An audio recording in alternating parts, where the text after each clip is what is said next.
Olá, meus amores, tudo bem com vocês? Ana Damasceno aqui.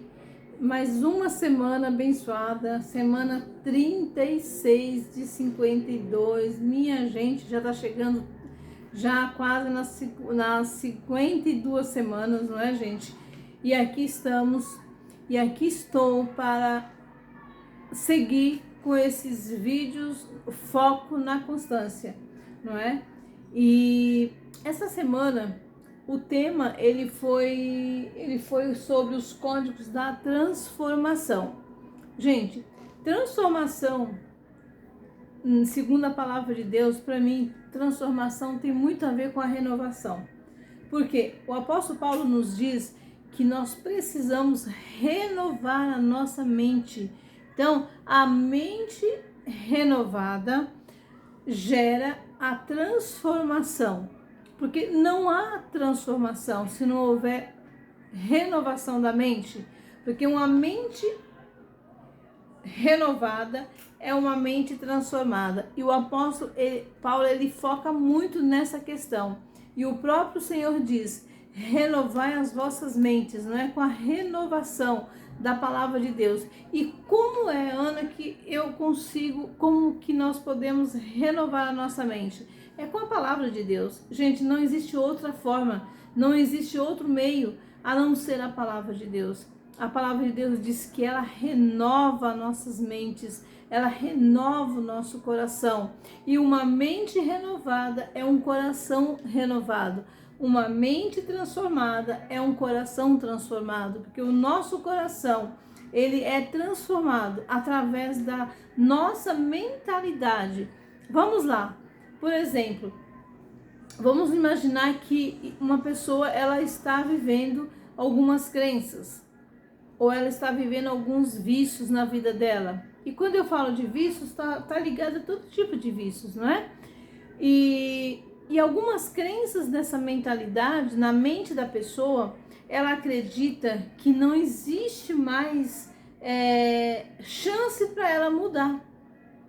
Então, isso é uma mentalidade bloqueada, é uma mentalidade cauterizada com as crenças que ela foi formando, que foram formando na mentalidade dela.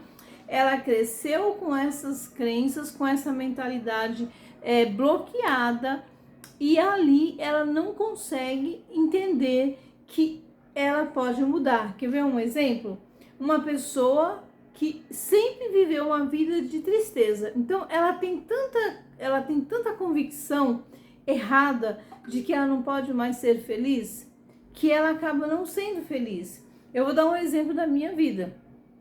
Houve uma época na minha vida que eu tinha medo de sorrir, eu tinha medo de ser feliz. Sabe por quê? Porque ensinaram para mim quando eu era criança, quando eu era adolescente, na minha adolescência, na minha infância, adolescência e juventude, ensinaram para mim o seguinte, que uma pessoa que sorrisse, que se uma pessoa estivesse muito feliz, poderia ter certeza que ela iria ficar triste no dia seguinte. Então me ensinaram assim, olha, não fique feliz aí o tempo todo, porque senão você vai acabar ficando triste. Então toda alegria, ela vai trazer uma tristeza. Então isso criou uma crença dentro de mim que eu tinha vontade de ser feliz, de ser alegre, de sorrir, mas eu me lembrava, isso é tão real, é tão forte e é tão real, gente, que eu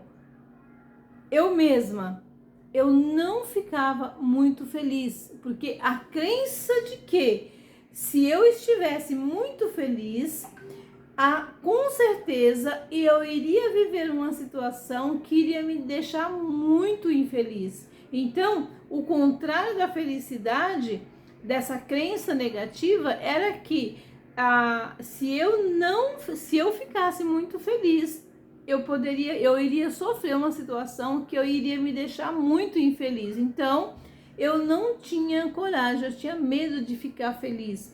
Então, essa mudança de mentalidade, essa crença, essa transformação só aconteceu na minha vida a partir do momento que eu fui me envolvendo com a palavra de Deus, mergulhando na palavra de Deus, e eu fui entendendo o que Deus ele diz a meu respeito.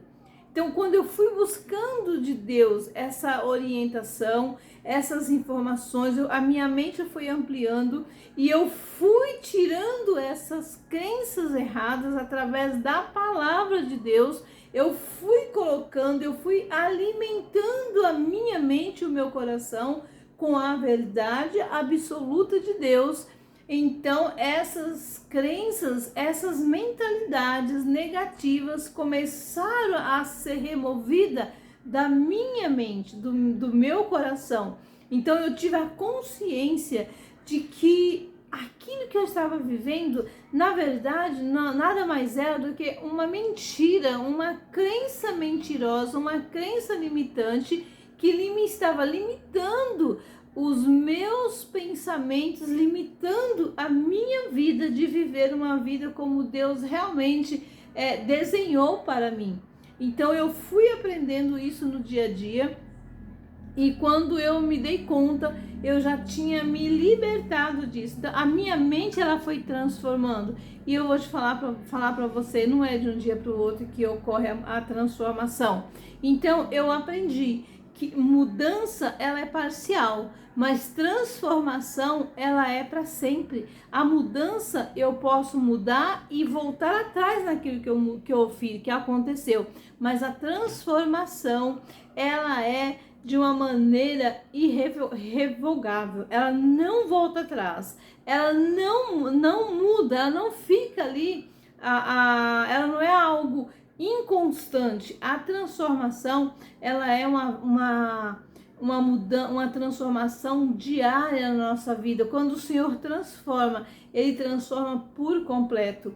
Quando Jesus faz, Ele faz por completo. Então, eu tive essa consciência, eu tive esse entendimento e a minha mentalidade, ela foi transformada, ela foi mudada, ela foi renovada na palavra do Senhor. Então, a renovação da minha mente, houve um processo e sempre precisa existir esse processo em nossas vidas, senão a gente não consegue ter essa mudança. Então, gente, essa semana para mim foi assim algo incrível.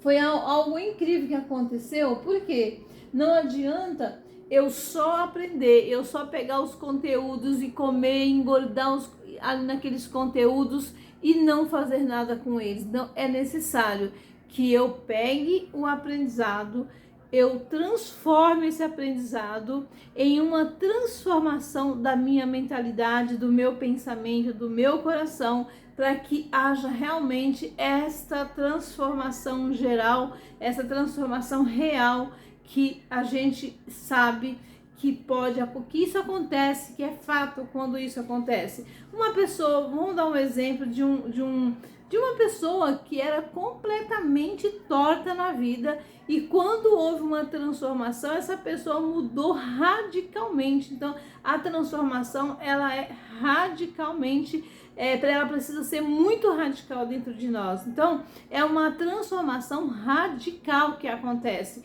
É um processo que acontece não de fora para dentro, mas é uma transformação que acontece de dentro para fora. Então, essa semana eu resumo aqui nessa semana de aprendizado que foi assim, que foi um aprendizado de crescimento, foi um aprendizado de amadurecimento, foi um aprendizado de transformação, foi um aprendizado com micros resultados incríveis que aconteceu, não é? E quando a gente pega essa transformação, e nós falamos sobre a transformação, o tema, né, foi sobre como transformar o seu cônjuge, e eu aprendi que quando eu mudo, o meu cônjuge muda.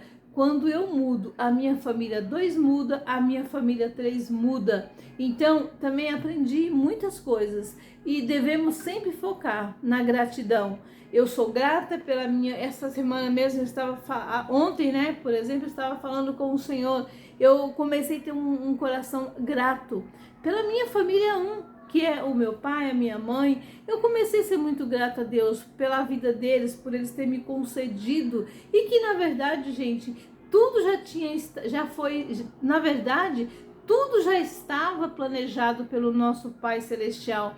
Tudo já estava planejado pelo Pai Celestial. Então eu estava sendo grata ao Senhor por aquilo que Ele fez, pelo Ele conceder ao meu pai, à minha mãe, a graça de se unir.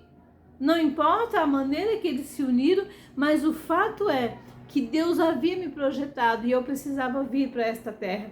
Então Ele uniu os dois, meu pai e a minha mãe, e eles me conceberam, e aqui estou para a honra e para a glória do Senhor. Isso que é o que mais importa na nossa vida. Então, se você está aí com crise de identidade, procure entender exatamente por que você está aqui, qual foi o seu motivo de você estar aqui. Então Deus, Ele não faz nada por um acaso, Deus nunca vai errar, Deus nunca falha, Deus nunca erra, nós erramos, Deus nunca, jamais vai errar em nada.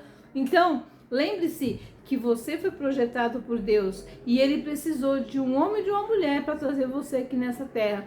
Então, lembre-se que você foi formada a origem dele, a imagem e a semelhança dele. E lá na eternidade, ele olhou para você e te planejou de uma maneira muito linda, de uma maneira assim extraordinária. Então você é amado dele, você é a menina dos olhos dele, você é amado do Pai, você é a imagem e a semelhança do Pai. Pense lá em Jeremias, o que Deus pensa de você. Vai lá para Salmos e lembre-se no Salmo 139, o que Deus fala a teu respeito. Isso é maravilhoso demais. Então, quando a gente lê a palavra, quando a gente entende o sentido da palavra, isso é maravilhoso, e o resto não faz mais, não tem mais importância o restante. O que tem importância, o que vai valer é o que Deus pensa a seu respeito. E aí eu te faço uma pergunta: o que você pensa a respeito de Deus? Quem é Deus para você?